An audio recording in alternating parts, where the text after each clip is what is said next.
pa lang ay di mo lubos akalain na meron palang ganito kagandang lugar. At mahigit isang oras lang tatakbuhin mula Maynila hanggang dito. Itong place na to ay good for partner, family, and friends. Ayan, pwede kayo dito mag-staycation. Papansin mo na nababalot ng ulap ang mga kabundukang ito at napapaligiran na magagandang tanawin. At kung isa ka sa nature lover, ang video na ito ay para sa iyo. Bubusugin ng mga mata sa magagandang bulaklak na punong-puno ng paru-paro. Marami din pwede gawin dito. Pwede kayong mag-swimming at pwede rin kayong mag-camping at i-enjoy ang Sea of Clouds. Tara, samahan niyo ako sa aking panibagong adventure in this is Calderon's Vlog and watch this. Lamig naman. Para kayong nasa Baguio. Grabe. So guys, dito tayo ngayon sa Lambingan Hills at dito muna tayo mag-spend ng weekend ulit kasama ng ating family. Iikot namin kayo dito at ipakita natin naman kung anong meron dito sa Lambingan Hills. Tara, samahan niyo ako. Dito pa lang sa pagpasok natin ay mapapansin natin ang iba't ibang uri ng halaman. Habang papaakyat tayo ay ramdam ang kakaibang ambience at lamig ng klima dito sa lugar na ito. Siguradong makakapag-enjoy at makakapag-relax ka. Simula dito sa baba, maglalakad tayo ng mga 250 meters hanggang dun sa taas. At dun yung campsite nila. Dito naman sa baba, dito naman mostly yung mga cottages nila. At iba-ibang uri din ng cottages. So ito yung pavilion nila. Dito naman yung open space. At kung halimbawa gusto nyo ng detour lang, pwede kayo dito, open kayo dito, tumambay.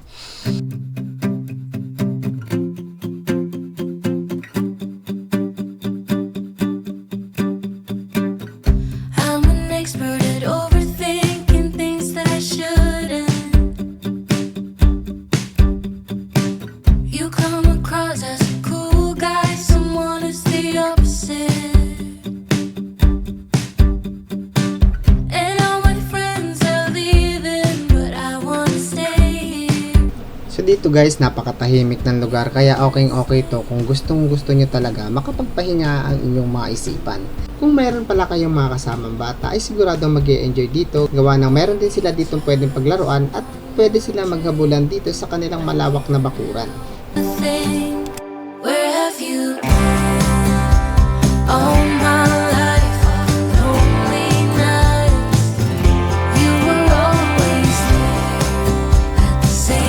Dito tayo, akyat tayo sa taas. Tingnan natin kung ano meron doon sa taas ng Lambingan Hills. And then, yung display nila doon, tara.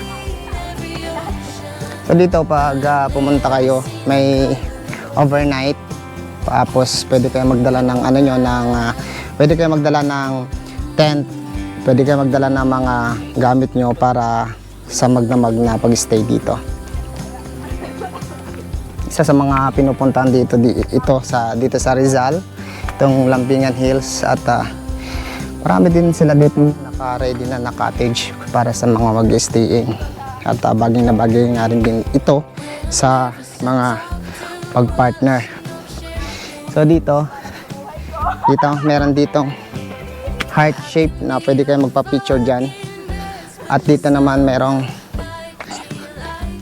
sun, yung mga katulad din sa ibang mga design din meron sila.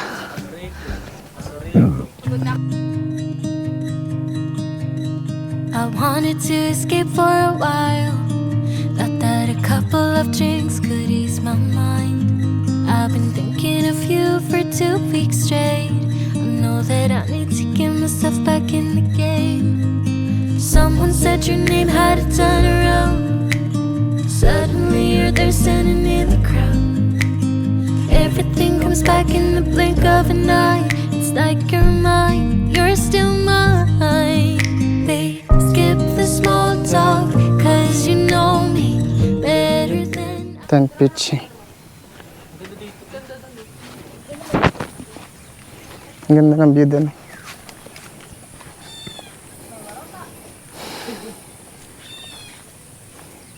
Tent pitching daw 50 pesos per tent. So dito sa part na to meron ng additional. Yan. So dito napaka-calm ng ano dito. Napaka-calm ng surrounding, walang masyadong ingay. At kung mapapansin nyo nga, meron mga notice na nakalagay na yan, no loud music noise starting 11 p.m. Pero sa ngayon naman, okay naman yan. Wala nang problema yan. Kasi umaga pa naman at maaga pa. So, ito yung pinakatuktok nila. At makikita nga natin dito, yun, meron may mga naka-display din dito na pwede nyo pag-picturean. At dito pala, sa part na to, pwede kayo maglagay ng tent. Pero may bayad sila mga 50 pesos. Pwede kayo mag-install ng tent dito. Ito yung pinakatuktok nila. Dito tahimik yung kapaligiran na. Yan. So kung gusto nyo medyo makapag-relax ay dito nga ay bagay na bagay sa inyo to. Ayan. So dito, simula dito sa tuktok na to, kitang-kita mo na yung overlooking view dito sa paligid na to. At ang kagandahan dito, ito yung view sa kabila. Andun din. So ito talaga yung pinaka-tuktok nitong Lambingan Hills. Know myself on mine, it's been a while now since I saw you, but it feels like yesterday somehow. Time has stopped, nothing's changed, we're the same, and we skip the small talk, 'cause you know me, yeah, you know me like nobody else.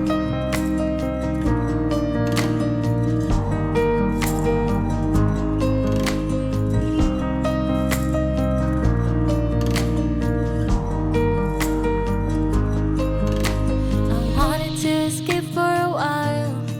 I called a couple of friends and we went out, but I never thought I'd see your face. I really wanted to escape, but it was just too late. Someone said your name, had to turn around. Suddenly you're there standing in the crowd. Everything comes back in the blink of an eye. It's like you're mine, you're still mine. We skip the small talk, 'cause you know me better than I. So yan guys, dito tayo ngayon sa Tanay Rizal, dito sa Lambingan Hills, kung saan ay makikita nga natin ay daming mga nakapwesto dito, mga pwedeng picture natin. So ayun, share ko na lang din sa inyo yung experience natin dito, which is itong place na to ay good for for partner, family and friends. Ayan, pwede kayo dito mag-staycation. Meron sila ditong overnight at mag-i-enjoy kayo at tahimik yung lugar. Pwede nyo puntahan ito at bagay na bagay kayo para dito. So ngayon, mapapansin nyo dito sa aking likuran niya ay puro kabundukan yung matatanaw natin dito. At yung paikot na to at andito nga sa kinakatayuan ko ay ito yung mismong tuktok ng kanilang pwesto. At dito naman ay merong itong sun na pwede nyo pagpicturean din at yung heart. Mas maganda rito sa kasi yung hangin talagang tama sa iyo. Tapos tamang-tama dito sa amin sa pinakatambayan namin nato sa ilalim ng puno, gawa ng yung kabilaan ng nitong pwesto na to ay mataas. Sa mga gustong pumunta, ito pala yung kanilang rate at andito yung kanilang entrance fee at mga price ng cottages. Pwede rin kayo mag-inquire sa kanilang Facebook page. Hanapin nyo lang Lambingan Hills. 'Cause you know me better than I know myself on mine. It's been a while now since I saw you, but it feels like yesterday somehow. Time has stopped. Sakto na sakto yung damit ko, biglang umulan. Tapos may hood, may sab. Ito umulan dito sa taas. Asa na sabi? Dahil inabutan na tayo nung nandito sa taas ay magtitiis tayo ng lamig. Sobrang lamig na dito ngayon guys. Nasa baba na yung ulap guys, oh. Baby. Ang ginagawa mo. Ano yan? Nasa likod mo baby, wala na yung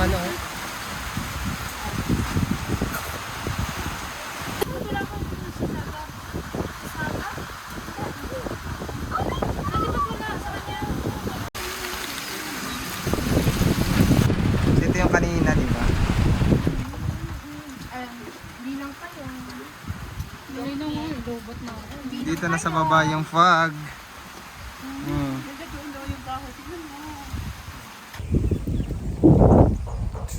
Fog din sa likod.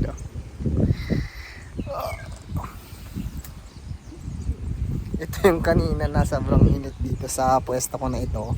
At ngayon niya ay umulan na at kakatapos lang ng ulan. Sobrang lamig naman. Para kayong nasa Baguio. Grabe. Lamig na lamig ako dito. Ayan. Pansin nyo dun sa baba. Kitang kita yung mga fog. Bumaba na yung ulap.